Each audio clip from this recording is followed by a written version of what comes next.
Hello everyone. In this video we will discuss about round robin scheduling. This round robin scheduling is a third thing. In last videos we have discussed about FCFS SJF, and this is a third scheduling algorithm called round robin scheduling algorithm. This round robin scheduling algorithm is follows preemptive process. Here the ready queue will be there as a FIFO queue. First in, first out. Means each and every new process will be added to the tail of the ready queue. Okay, this is also follows first in, first out method only.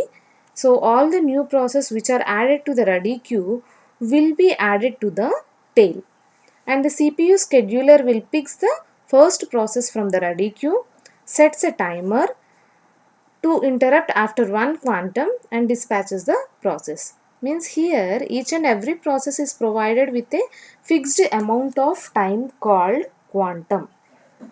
That quantum may be of any time, like if quantum is set to 1 minute, then though the process execution is completed or not, that quantum will be ended.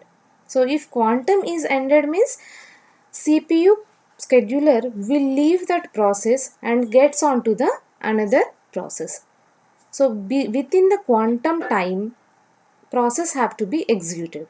If process is not executed, then another process will takes the CPU scheduler. Means CPU scheduler itself will take up another process though it completes the first process or not. Okay, then what happens with the first process? We will take an example here. If you see the diagram, you will be understanding. It is a FIFO process, first in, first out, where head and tail will be there. But here, for your better understanding, I have taken it as a circular queue. But normally, it is not in the form of circular queue. It is in, first out, straight method only. For your understanding, I have taken this circular queue example. If you look here, there is a CPU scheduler and 10 processes are there.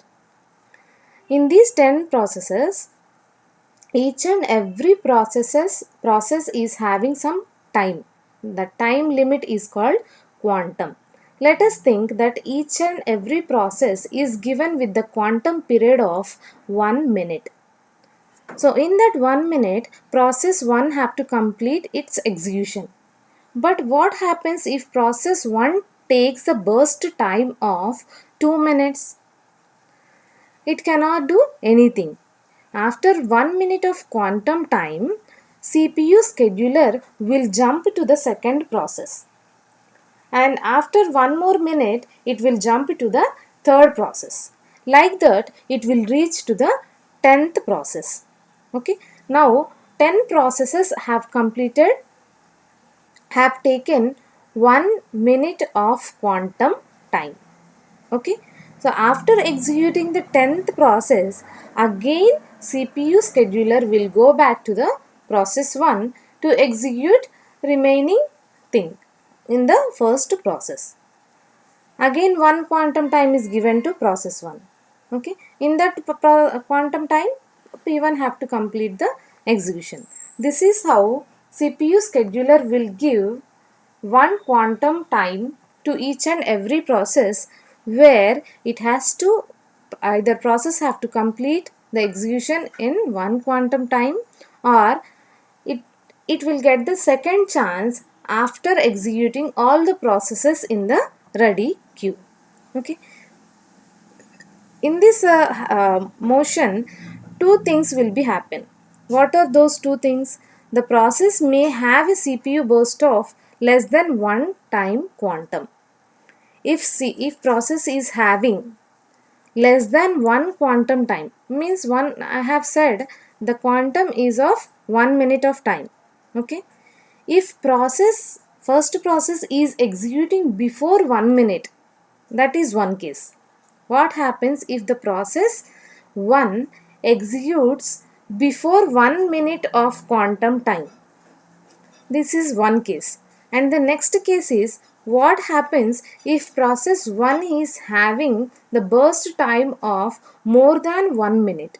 These are the two cases in this. We will see one by one. The first case is if the process is having the burst time of less than 1 time quantum. Okay, that quantum is of 1 minute. If the process 1 is having less than 1 minute quantum burst time, then what happens? What happens means the process itself will release the CPU, because soon after completing the process execution, what process will be doing? It will leave the CPU because execution is completed. So for that process, CPU scheduler is not needed because already execution is completed before the time quantum. Okay, and then CPU scheduler will then proceed to the next process in the ready queue.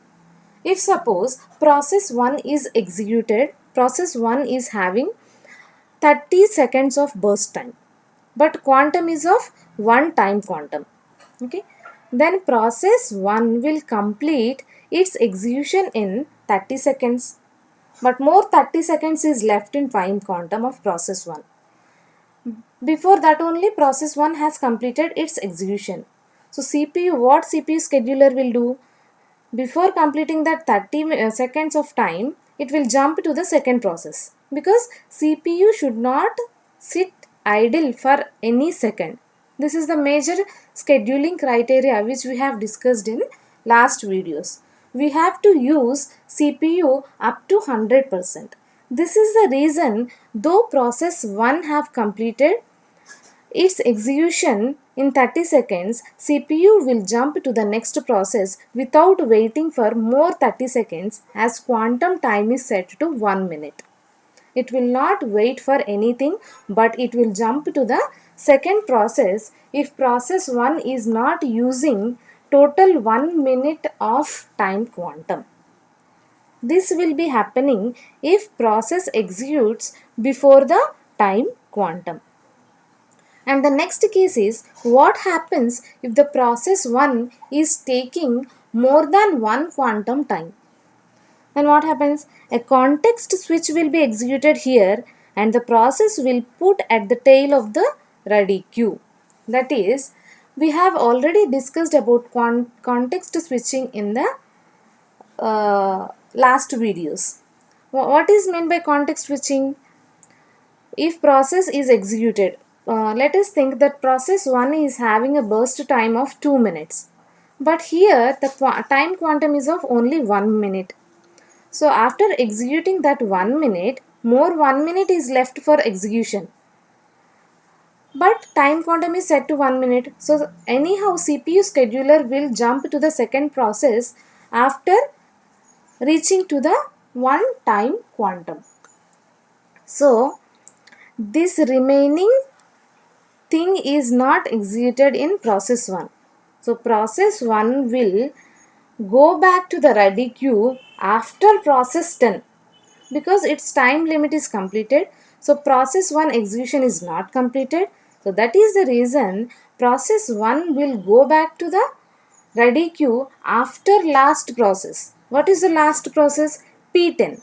So process 1 will go back to the tail of the queue, tail of the ready queue, and after completing all these 10 process, again CPU scheduler will go back to the P1. Again it gives the one time quantum to the process 1, and within that period of time it has to complete its execution. This is how it happens when process takes more than one time quantum period. Okay, here context switching will plays a major role because it has to remember till where it has executed the in process 1. This is how round robin scheduling is implemented. This round robin scheduling is an important thing and it is always similar to FCFS scheduling. It follows preemptive process because it has to switch between the processes. So that is why it follows preemption. A small unit of time called a time quantum is given to each and every processes is normally ranges from 10 to 100 milliseconds. I have taken an example of 1 minute, but normally each and every time quantum is it ranges from 10 to 100 milliseconds, and this Q is not a circular Q, it is a straight Q. See, this is how quantum will be there. Okay. If you see this example, first P0 is executed. After one time quantum, P1 is executed. And after one quantum, P2 is executed. And after one more quantum, P3 is executed. Again, CPU scheduler came back to P0 because P0 has not completed its execution. So that is why it has CPU scheduler came again back to the tail to check whether it has completed the execution of all the processes or not. And as P0 has not completed its execution, CPU scheduler is allotted to P0. And after P0, P2 process is there. Why P2 process is there? Why not P1? Because in that one time quantum, P1 has executed its execution. So that is why CPU scheduler is not allotted to the P1. It has allotted P2 to the time CPU scheduler. And after P2 again P3. And after P3 again at the last P2 is there. Means within two time quantums process 2 has not completed its execution. That is why CPU scheduler again came back to check whether all the processes have completed its execution or not, and found out that P2 has not completed its execution, and then CPU scheduler has taken up the P2 process to complete its execution. This is how round robin scheduling is performed.